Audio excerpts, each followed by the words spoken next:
chest. You want a bigger one or you wouldn't have clickety clanked on this video. So I figured some stuff out and I want to share that stuff with you. So first, a little bit of background before people accuse me of just having amazing chest genetics. In 2019, after having already lifted for 4 or 5 years, a trainer at my old gym actually asked me why I didn't have a chest. So I had okay arms, I had decent legs, back could use some work. I'll do a whole video on that as well. Shoulders, okay, not too bad, traps, but chest, really not a whole lot going on over there. Now, was the issue genetics? No, it was training, specifically 2 things: exercise selection and execution. Now, if you're missing either one of these things, it will absolutely retard your results. But if you're missing both, if you're doing the wrong exercises wrongly, yeah, you're gonna stay pretty small. So you might think this is a scene change to increase the watch time and the engagement. It's totally not, because I deleted that clip by accident when I was cleaning up my phone. Anyway, in this clip that totally existed, I was talking about how I was doing mostly close grip bench presses because I was basically just as strong with the grip around here compared to wider, and it felt a lot more comfortable. And so that's just what I did. Unfortunately, the closer your grip on a close grip bench press, the less chest it's going to be and the more triceps, especially if triceps are already a strong point, which they were. And so it kind of just ended up being not very much chest. There was also quite a bit of like dive bombing and then bouncing the bar. Eventually I cleaned that up and switched to pause reps, but it still just was not a very good overall chest builder. Ironically, now if I do a close grip bench press, because my chest has developed, I use my chest way more, and so it's actually an okay exercise. But back then it was just like triceps and ego. Also a lot of pretty darn heavy half rep dips where I wasn't even getting to parallel and staying very upright. Again, a ton of triceps. I actually think that the dip is a really good chest exercise, but it has to be performed well, which I'll get to a little bit later. I would do occasional cable work, sometimes dumbbell work. At one of my gyms, the dumbbells only went up to 30 kilos. And so with my technique like this, like I maxed them out pretty quickly. Ironically, I probably should have been using the 30 kilo dumbbells, using some of the techniques that I'll discuss a little bit later. But because I was just like progressive overload, gotta lift super heavy, I kind of turned my nose up at that weight. And so was mostly using barbell because I just thought, hey, the basics, without even really considering the biomechanics of what I was actually doing. And the crux of the matter is you can use different areas to press. So you can press with your triceps. You see people like this, all the time beginners, they're sitting in a machine and they're pressing like this, and they're using, I mean, it's like a triceps extension essentially, and it's getting essentially zero chest. And so if you're triceps dominant, as I am, and certainly was even more back then, you tend to just sort of use a lot of triceps. Your body uses what is strong, and so the strong get stronger and grow more, and then the weak stay small and don't really get used ever. So it's sort of like an upward spiral or a downward spiral, and so you have to be very in tune with how you are moving, or you can get into the trap of, as an intermediate, developing weak points.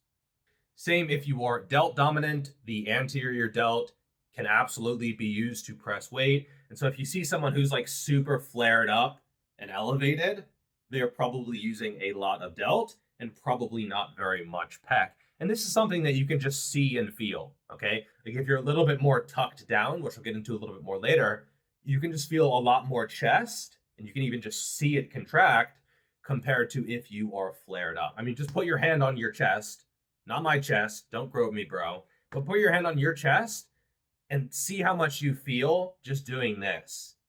And then depress and tuck the elbow a little bit and see how much more you feel in the actual chest. Probably a lot more. And so I actually started pressing a little bit better for 2 main reasons. The first was that I was developing a little bit of an achy AC joint shoulder area where anytime I elevated and flared out, it would really bother this area. It was impacting my training. There was quite a bit of pain involved. Okay, I guess this is an injury. It went on for a few months. But essentially, it was actually a really good thing to have happen to me because it punished me anytime I did the wrong thing. So anytime I started to get the delts involved, flaring up on a bench press or elevating and shrugging, these 2 things tend to go hand in hand. Like when you elevate, you tend to shrug up and flare everything out, and vice versa. And so it kind of forced me to actually keep everything depressed, locked down, and actually using the chest. So it kind of sucked because it prevented me from doing a lot of things for a short period of time, maybe a few months. It's a pretty short period of time in the grand scheme of things. But it was good because it was almost like if you develop this Pavlovian response, right? When you do the wrong thing, it hurts. And so eventually you're like, oh shit, I got to change it. And so I changed it, and actually my results have been much, much better. Now, I hope you don't have to get injured to get better results. And hopefully you actually listen to this video and implement some of the things in it. And so I could go overhead, I could do incline press, flat press was kind of a no-go, and then dips were absolutely a no-go. They're okay now, I've built back up to them, but I've had to be a lot more in tune with how I move. Now, mind you, I'm not saying you're going to get injured if you press in a more sort of flared out position. A lot of people can get away with this for a long period of time, sometimes even permanently. I think you can adapt to this position in a lot of cases, but I still think that for most people, when you're really flared out like this, it's just not going to be as good for pectoral development. By the way, this video is sponsored by Boostcamp. So I don't care how good your technique is. I don't care what cues you're using or which exercises you're pumping out in the gym. You should be tracking your training over time in order to get the most out of that training. And Boostcamp is the best way to do it. Plus, you get access to some of the best training plans out there. You're maybe confused, you don't know what to do. Hop on a fixed plan, run it over time, and you get those MFN gains. So thank you to Boostcamp for sponsoring this video. And then the second thing was discovering Jonathan Warren's channel. I've been on his podcast on his channel a few different times, and sort of listening to him talk about chest pressing and assessing and analyzing the biomechanics of other people in the industry, where you don't want that big arch, right? Because you see a lot of people, they want to get more range of motion, they want to get a stretch, and so they instantly kind of just go like this and keep everything sort of locked back and pinned back. And I think this is problematic for a few different reasons. First, it can absolutely make it more delt dominant, and you're probably not actually increasing the range of motion as much as you think, right? You might feel like you're doing more. The less you do, the more you do. That's not it at all. Do less, get down. Try less, do it again.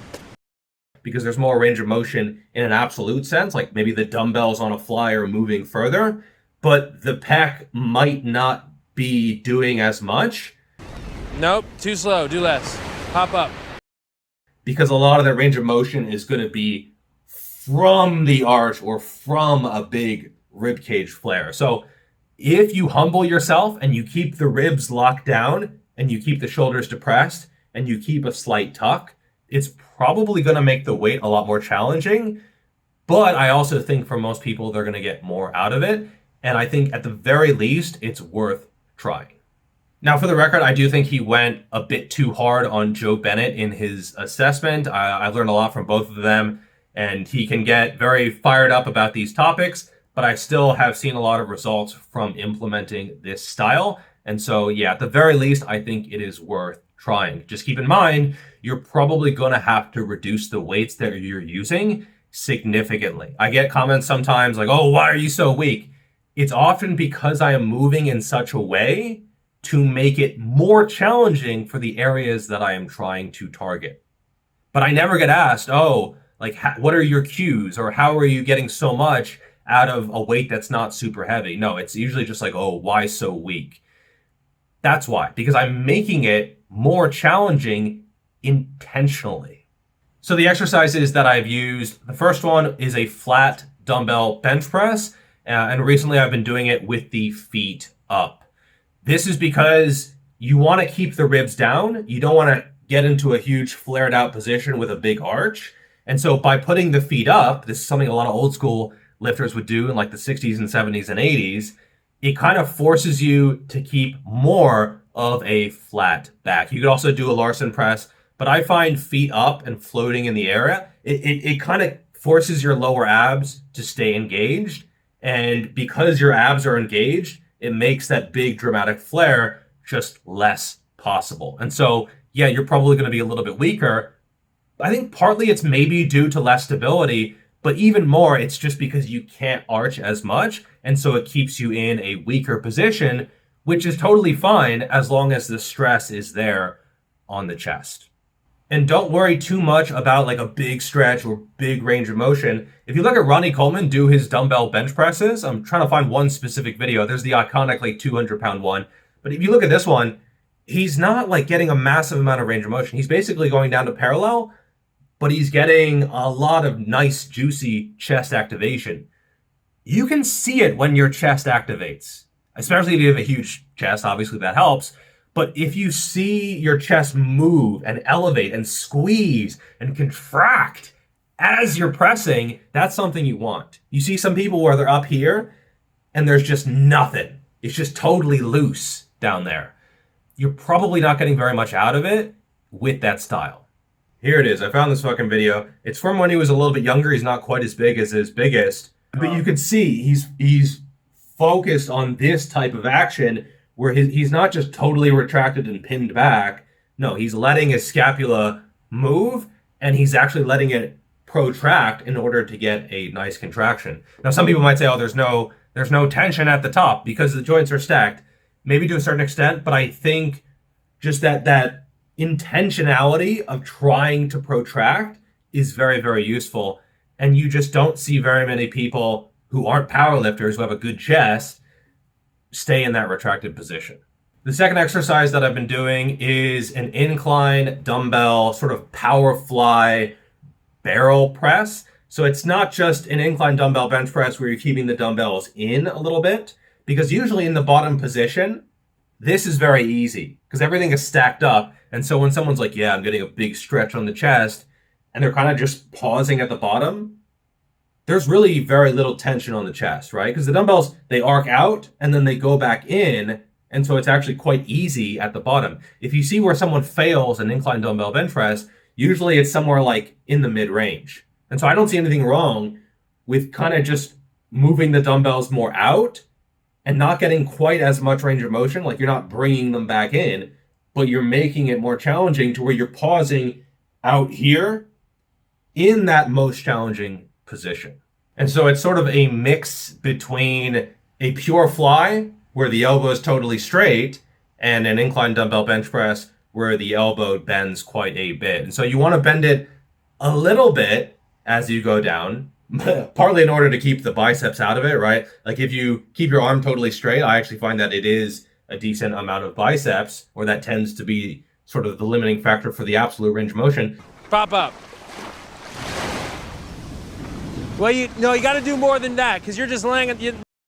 This is going to be sort of your sweet spot, right? You can vary it a little bit. Sometimes maybe you'll use a little bit too much weight and it'll turn a little bit more into a press. That's totally fine. But you want to try to standardize the form at least a little bit to where the elbow is fairly consistent from set to set to set. Obviously, it'll vary during the actual reps, but you want your form to be at least somewhat standardized. Next up are dips. So I do them quite a bit differently than I used to. I used to just kind of half rep it or quarter rep it, not even going down close to parallel. But now I am going down quite a bit, really trying to get a nice big stretch, partly across the front delt, but also across the chest as well. It's a lot more challenging. Often I only use body weight, but that seems to be very, very effective. And these are very much a unique exercise. There's really nothing quite like a dip. The closest might be like a decline cable fly. I think those are fine as well. And this is one of those movements, or these are some of those movements where if you elevate and depress, it's okay on these. On a flat press, you don't want to be elevating. But if you're moving like this, and this is something Jonathan Warren has said, then I think it's fine because you're actually getting pec activation on the way down. And if you have access to kind of like a narrow cable station where the attachments are right nearby, I think that's a great option. It's almost like a dip with cables, essentially. However, I do not have access to a narrow cable station. Mine is obviously fairly wide. So what I do is I put the attachments, I don't know, about head height, wherever they are, and I step it forward and I do sort of a cable fly in this way. Now I've done them where they are set low and then I'm going to high. I actually experimented with raising them up a little bit for a little bit more tension in that lengthened position. And it makes it fairly even in terms of the resistance curve, right? So in the stretch, there's tension in the mid-range, but then there's still tension in the squeeze. It's not really necessarily like a lengthened focused movement. It's just that it smooths it out. Whereas when it was low to high, there's basically nothing in the stretch, and then it's an entirely contraction-based movement. And I think in general, you want exercises that are not super loaded in only one portion of the range of motion, because you're essentially doing almost nothing the rest of the time. And so that just kind of smooths it out, gives a little bit more stretch, a little bit more resistance in that lengthened position, and then smooth. I'm also a fan of rings turned out push-ups. I have a whole book on ring training for hypertrophy. Specifically, I will link it in the description if you want to check that out. It is still very much on sale. But RTO push-ups are absolutely goated for the entire chest, for upper, middle, lower. Like it hits the entire damn thing. I have found that I don't necessarily do them in like this sort of strict, typical manner. I kind of just rotate as much as I can and then try to keep rotated. So they're probably not like a typical RTO push-up. I'm sure some rings purists would be critical of my technique, but I'm essentially just trying to stay as rotated as possible. And it's almost like a mechanical drop set where the first few reps you're trying to maintain as rings turned out, and you just keep trying to do that. You'll just maybe go out a little bit as the set progresses. And so yeah, those are the main movements that I've used. Flat dumbbell bench press, mostly with the feet up, incline sort of power fly, barrel press, dips, cable crossovers, and the RTO push-ups. Those are sort of my big five. I have not done a barbell bench press in a long time. I probably will not do them. Because you're locked onto a barbell, it's just harder to tuck without putting weird forces through your elbows or through your wrists, or it just encourages you to go in that flared out position, which I find is just harder on the shoulders, harder on the elbows sometimes, and it's just not as productive, right? For some people, maybe it is. Maybe if they're a little bit shorter limbed, maybe if they don't have, the shoulder imbalances that I have. But I found that these movements have been extremely productive for my chest. All right, now let's get into cues, because if you're doing like the best exercises, but you're fucking them up, well, you're probably not going to get very good results. So you have to choose what works for your body. These are just what has worked for me and might work for you, but you also have to do them correctly. Now, one cue that I got from Jonathan Warren, and I think I've used before, I've heard it before as well, where you're trying to push your upper back into the bench. So if you're doing an incline press or a machine press, anything with back support, which is going to be most good chest exercises, obviously not dips, obviously not cable crossovers, not RTO push-ups, but if you're on a bench, try to actively force your upper back into the bench, right? You're not just pressing the dumbbells or the barbell or whatever, you're pushing the world away. And this tends to keep people in better positions. I've used it with clients. It works really well.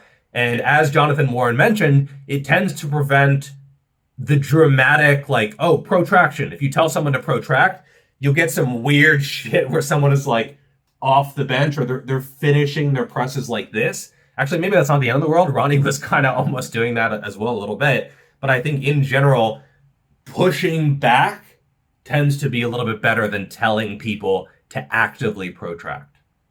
Another cue that I've heard is to hug an oak. I think this probably works better on something like a pec deck, but you're essentially not just pushing or pressing or moving like this. You're trying, again, to protract actively as you press. I also find that in general, a slight elbow tuck is a good idea. You don't want super flared, but you also don't want to have like your elbows by your sides, because this tends to actually encourage elevation as well. So flared tends to encourage elevation. Tucked, I find, also does that as well. But there's a sweet spot, probably somewhere around here for most people, that I think works really, really well. Now, retraction and arching, it's certainly not the end of the world if you're a powerlifter. And I think some people can get decent chest development from this for sure. But I think from a bodybuilding perspective, if you're going to arch and retract, at the very least, make sure you're getting some protraction out of it in the contraction, right? I think that if you're like totally arched back the entire time, I just don't see that being very good for most people. Next, it's okay to do touch and go reps. You do see some old school guys do their barbell bench presses and they're bouncing the weight slightly and they're kind of like cutting off the top part of the range of motion. I think that's okay. I don't think that's the end of the world. I personally find that I control the eccentric quite a bit, and I tend to pause my reps slightly as well, just for the sake of consistency and also getting more out of less weight. Again, I have some shoulder sort of bugaboos, and so I have found that to be quite useful. It's humbling. It doesn't allow you to use as much weight, but ultimately I find that it has worked quite well for me. Then you get into the bro type of stuff like feeling or pump or soreness. I think that these are decent indicators. If I ask someone, hey, so like what has gotten your chest sore before? And they say nothing. Like I've never had a sore chest. Okay, you either have an effort issue or maybe a technique issue, possibly both. Like just your chest has never ever gotten sore. And then you look at the move and it's like this kind of stuff or like, you know, all this shit. It's like, yeah, well, no wonder your chest isn't getting sore or you're not getting a pump there. Again, these are not the only indicators. Obviously, other stuff like progressive overload is super important as well. But man, if you've never had a pump in your chest, I feel bad for you, bro. I feel bad for you. And you can also see the chest activate, right? Like you can see some people, even barbell bench pressing, and you can just see they're getting, look at those watermelons. Like you could just see shit moving and grooving and moving to that barbell beat. Whereas other people, maybe they're moving more weight, but their chest is not really humming along and doing a whole lot. And so especially if you're lean, you should absolutely be able to see the chest move and activate and fluff up a little bit if it is contracting. Because ultimately, the muscle is a physical thing and you can see it contract, or in some cases not. And finally, if you are a triceps and or a delt dominant person, I would say I am sort of naturally both, you will need to humble yourself. You just will. Because you're going to be a lot weaker using the weaker muscle group. Partly because you're using the weaker muscle group and you're not using the stronger muscle groups. And so, yeah, you're going to be weaker, potentially much weaker if you are taking your stronger muscle groups out of it. And some people never get over this. They never get over this. Maybe they're very strong at pressing, but they have a lagging and lacking chest. And I can see it's based on the way they move. And I tell them, hey, like you're going to have to cut the weight you use in fucking half. And they just can't deal with that in terms of their ego or their emotions. So if you actually want to progress, in a lot of cases, it involves recognizing the issues that you have forced on yourself through years and years of relying on your strong points. So hopefully that helps. Hopefully that is comprehensive enough. You could check out my books if you want to know more about proper programming practices in order to get as jacked as possible. Thank you so much for the support. Thank you so much for watching, and I will see you in the next video. Peace.